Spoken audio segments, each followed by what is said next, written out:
Fala pessoal, aqui é o Maurício E eu sou o Maicon, tudo bem? Bem-vindo a mais um React com o Guilherme Analisa. e hoje continuando a série. Afrodite morreu. Não é. Chama Cristina, que hoje é Casos de Família. Eu não lembro o título, Também não, por isso que eu falei Casos de Família, porque eu sei que tem então alguma coisa a ver. vamos olhar rapidinho. Não pisque. A profecia do Egídio, O lateral lá. da Tom Benz, que acabou caindo pra Série C, mas isso não importa porque você talvez nem saiba quem é. Claro que sabe, já jogou no Cruzeiro, já jogou no Palmeiras também, né? Não, a Tom Benz, o jogo... Enfim, vamos pro vídeo. Édipo, cara. Édipo. É porque eu não peguei direito ali. Então vamos para o... Casos de Família. É Casa de Família? Então vamos ver, o Maurício já deu um Casos spoiler de... aí. Não, é porque tá na thumb lá. Tá, então é porque eu que não percebi. Então, se você chegou aqui de paraquedas, já deixa aquela curtida, se inscreve para continuar acompanhando, ativa o sino. E se você gostar realmente, compartilha para uma outra pessoa, que aí talvez eles gostem também. Se tiver sem criatividade, coloca aí nos comentários abacate. Só porque o nome do meu filho vai se chamar Abacaton. Preconceito isso aí. Então coloca abacatom. Então bora pro vídeo. Vamos pro vídeo. No Mitologia de hoje, eu vou contar a história de Édipo. O primeiro motherfucker. Motherfucker.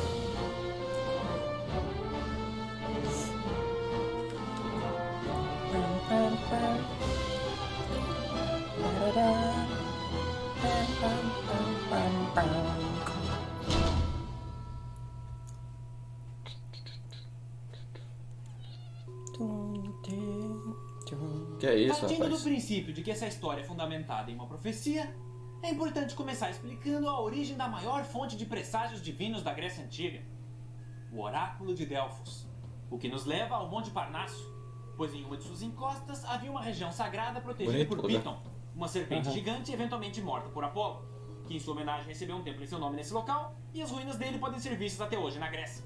Mas o interessante é que o corpo da serpente caiu em uma fenda na montanha e sua carcaça em decomposição começou a exalar um vapor mágico. E como o santuário foi construído em cima dessa ruptura, assim que uma sacerdotisa do templo entrou em contato com essa névoa divina, ela começou a ter visões do futuro, podendo até prever acontecimentos, surgindo assim o Oráculo de Delfos. Algum tempo se passa e na região de Tebas... Só uma curiosidade que de fato isso ocorria, tipo, os gases eram tóxicos e causavam alucinações e por isso eles achavam que eram visões. Só Isso loucura. existia de verdade, é bizarro. Geralmente eram gases vulcânicos, alguma coisa assim do gênero. Só. Porque é a região muito montanhosa de vulcão e etc. Na Itália, na região. O rei Laio Parece. comemora o nascimento de seu primeiro filho com a rainha Jocasta.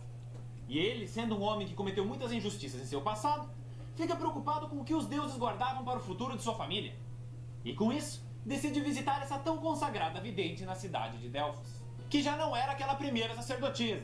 Toda vez que uma falecia, outra era escolhida para suceder o cargo. E chegando no templo de Apolo, ele esperançosamente vai de encontro a Pythia, também conhecida como Oráculo. Mas suas expectativas são subitamente destruídas Pitch. quando ela lhe conta uma terrível profecia. Seu próprio filho iria matá-lo. A princípio, ele se recusou a acreditar. Mas, nesse período, a excelente reputação das previsões feitas pela alta sacerdotisa já era conhecida por todos os reinos. Então, mesmo com tristeza em seu coração, ele decide dar um fim em seu recém-nascido. Jocasta, obviamente, foi contra. Implorou para que ele encontrasse outra solução. Mas, infelizmente, seu marido já estava decidido. Porém, sendo o pai da criança, ele não teve coragem de tirar a vida do próprio filho. E por isso ordenou que um de seus servos realizasse essa tarefa longe de seu castelo. E assim, o garoto é levado até uma estrada deserta para ser executado. Mas o homem que o carregava se compadeceu e não conseguiu cumprir a ordem do rei. Ao invés disso, ele apenas deixou o menino pendurado em uma árvore amarrado pelos pés. O que na verdade É pior. Porque não há pinhata. Mas enfim, como já era de se esperar, o destino ainda tinha muito guardado para esse garoto.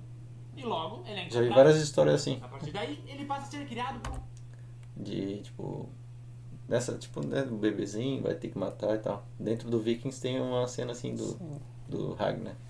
Que eu não vou dar spoiler, né, mas... Acontece uma cena parecida assim. Sim. Se eu não me engano, a mitologia de Romo e Rêmulo também, que é a fundação de Roma, né? A mitologia também. Me lembrou Gino e Geno.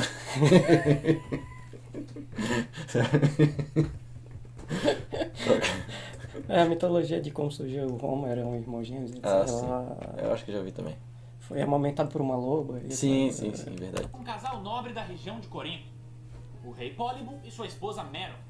E como o bebê foi achado com os pés feridos por ter ficado preso daquela maneira, ele recebeu o nome de Édipo, que em grego significa pés inchados.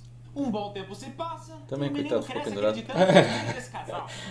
Mas, inevitavelmente, rumores na população começam a surgir de que ele não era um herdeiro legítimo. Então, quando atinge a idade adulta, Édipo, preocupado em saber se eles realmente eram seus pais biológicos, decide consultar o oráculo de Delfos. No caso, a mesma pizza que o pai dele tinha ido anos atrás. Chegando lá, ele faz sua pergunta à sacerdotisa. Mas, ao invés de responder o que havia sido perguntado, ela apenas lhe conta uma aterrorizante profecia que viria lhe trazer pesadelos pelo resto de sua vida. Édipo estaria fadado a matar o próprio pai e, na sequência, casar com a própria mãe.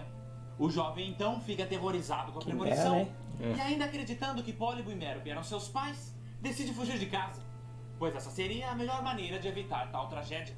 E com isso, Édipo começa a viajar pela Grécia, se mantendo o mais longe possível de Corinto. E durante sua jornada, enquanto passava próximo à região de Tebas, ele encontra um grupo de viajantes em uma carruagem. E como a estrada era muito estreita, eles agressivamente exigem que o jovem saia do caminho com seu cavalo.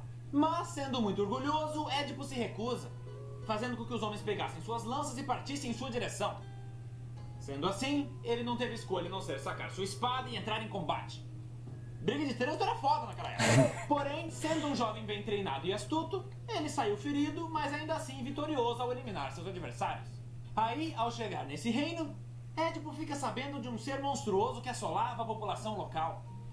A Esfinge, uma criatura alada, metade leão, metade mulher. Sendo essa uma das crias do terrível monstro Tifão. Eu já fiz um episódio sobre ele, tá na playlist. E essa criatura passou a ficar na entrada da cidade, devorando todos os viajantes que falhavam em lhe responder um enigma. Consequentemente, as viagens se encerraram, o comércio decaiu e, obviamente, as mortes fizeram a população entrar em desespero. A ponto de que Creonte, o governante que assumiu na ausência do antigo rei, oferecesse o trono de seu reinado àquele que conseguisse se livrar da Esfinge. Assim como também a mão de sua irmã viúva em matrimônio. E com isso, Édipo, sendo um jovem aventureiro buscando propósito em sua vida, decide que iria derrotar a fera e salvar o reino.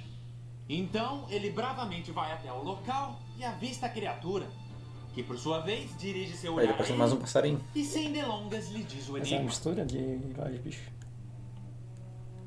Pela manhã tenho 4 patas. À tarde tenho Tem essa, 2. é verdade. E ao chegar à noite tenho 3. Que animal sou eu? Édipo fica em silêncio. E após pensar por um instante, ele, Qual? sendo muito sábio para sua idade, diz sua resposta.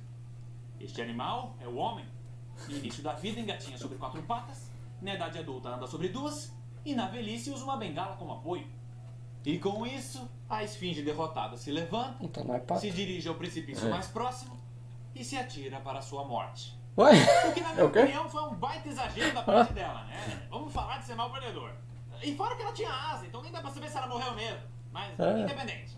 Édipo, sendo o herói do povo, recebe como recompensa o trono e o coração da bela viúva, que mesmo sendo bem mais velha do que ele, se apaixonou pelo rapaz. Ela levava o desafio a sério, né? Alguns anos se passam, Édipo reina de forma justa, tem filhos com sua esposa, e finalmente sua vida parece estar bem encaminhada. Mas logo quando ele acha que tudo está resolvido, uma praga atinge o seu reino. Uma doença misteriosa que começa a devastar a população. E com a aparição desse novo problema, novamente o oráculo de Delfos é consultado. E ao ser questionada sobre o problema, a sacerdotisa diz que, tal qual o surgimento da esfinge, essa praga era um castigo divino pela negligência de seu povo em buscar justiça, pois o assassino do antigo rei nunca foi encontrado e punido. Sendo assim, o rei Édipo declara que vai encontrar o malfeitor e salvar o seu reino. E para isso inicia uma investigação. Porém, sendo esse um crime antigo e sem pistas aparentes, o caso não tem grandes avanços, fazendo com que ele decida mais uma vez consultar um vidente. Mas dessa cara não vez aprendeu ainda. foi o oráculo de Delfos. Talvez porque a Peach era muito vaga nas suas respostas, ou talvez porque ele precisava de alguém especializado em ver o passado. Mas eu gosto de imaginar que ele até tentou falar com a sacerdotisa, só que ela já estava de saco cheio. Com licença, dona Peach. Tem um tal de Édipo na entrada do templo querendo falar com a senhora. Ah, não! De novo essa família problemática! Eu não aguento mais! Fala que eu não tô!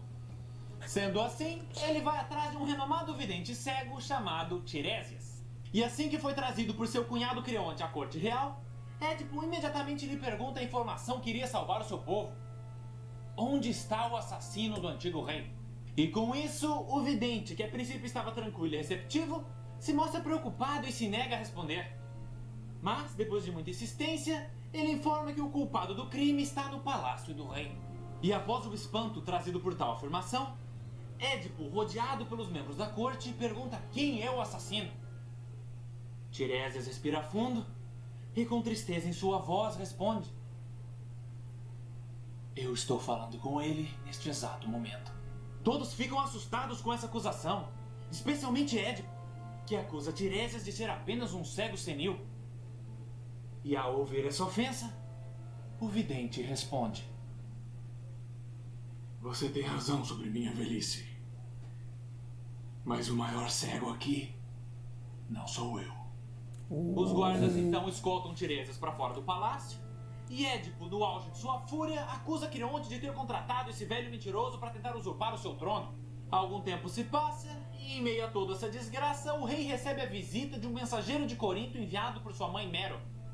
E ele trazia a notícia de que Pólibo havia falecido. Sabendo disso, Édipo, apesar de triste, fica aliviado, pois a profecia de que ele mataria o próprio pai não se concretizou. Mas o seu alívio é bem mais curto do que ele esperava, pois Mérope, achando que ele merecia saber a verdade, lhe conta através do mensageiro que eles não eram seus pais biológicos e que ele foi abandonado ainda bebê no reino de Tebas. Com isso, a incerteza toma conta de sua mente e, estando muito preocupado, vai conversar com sua esposa. Édipo então conta tudo o que sabe e pede que ela descreva com detalhes os eventos que precederam a morte de seu antigo marido. Sendo assim, ela lhe diz que o antigo rei havia saído em viagem e deixado seu irmão Creonte temporariamente no poder. Mas quando ele demorou para retornar, um grupo de busca foi enviado e seu corpo foi encontrado perto de sua carruagem em uma rua estreita próxima ao reino, ao lado de seus guardas também mortos. E quando ela termina contando sobre seu filho perdido que teve com o antigo marido, todas as peças se encaixam, tanto para Édipo quanto para sua esposa, Jocasta. Imediatamente o rei sai correndo do palácio, repleto de angústia e arrependimento. E quando retorna horas depois, ele encontra sua esposa e sua mãe enforcada em seu quarto. Então Édipo, aterrorizado pela descoberta e pelo suicídio de sua amada, percebe que Tiresias estava certo. Ele era o verdadeiro cego. E por isso, retira os longos alfinetes dourados do vestido de sua mãe e fura os próprios olhos. Na sequência, cumprindo sua promessa de salvar o reino, Édipo exige ser exilado, e Creonte, a pedido dele, se torna o novo rei. Ele então vai embora de Tebas, acompanhado de Antígona, sua filha, que apesar de tudo o que aconteceu, não aceitou abandonar o pai, mesmo sabendo que eles também são irmãos, ficando ao seu lado até o fim de seus dias. E com isso, a gente conclui essa trágica história, que apesar de antiga, ainda é muito influente até hoje, tendo servido de inspiração para o famoso conceito do complexo de Édipo, criado pelo pai da psicanálise, Sigmund Freud. Ja, das ist der richtige Aussprache. Basicamente, ele descreve o conflito infantil na vida de todos os meninos, porque no caso das meninas, ele é conhecido como complexo de Electra, que é uma outra personagem da mitologia, onde o garoto sente um desejo inconsciente pela mãe e uma hostilidade pelo pai, que por acaso tem uma conexão com um outro conceito psicanalítico criado por ele, das Medusenhaut, onde a visão aterrorizante da cabeça decapitada de Medusa é comparada ao complexo de castração causado quando o garoto vê os órgãos genitais femininos, geralmente os da mãe, descobrindo que as mulheres não têm pênis, fazendo com que ele crie uma angústia de que o seu pênis vai ser removido pelo pai, como punição por ele ter sentido desejo pela mãe. Holy fucking shit! E por último, tem mais um conceito da psicanálise que foi inspirado na mitologia grega, inclusive numa história que envolve o vidente Tiresias, surgindo assim um termo usado para descrever um amor doentio por si mesmo. Mas essa história conta no próximo Mitologia. Até mais! Nossa. É uma loucura essa E aí, história. pessoal, espero que vocês tenham gostado do vídeo. Pra quem quiser ver mais, a playlist Acho que nem Casa de Família teve, caso tá Tá emblemático. Você pode contribuir através do botão Seja Membro. Até a próxima!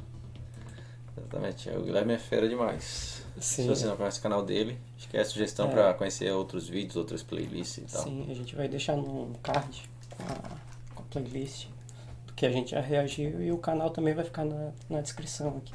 Exatamente. Então é isso. É isso. Um abraço pra vocês e até o próximo vídeo. Tchau!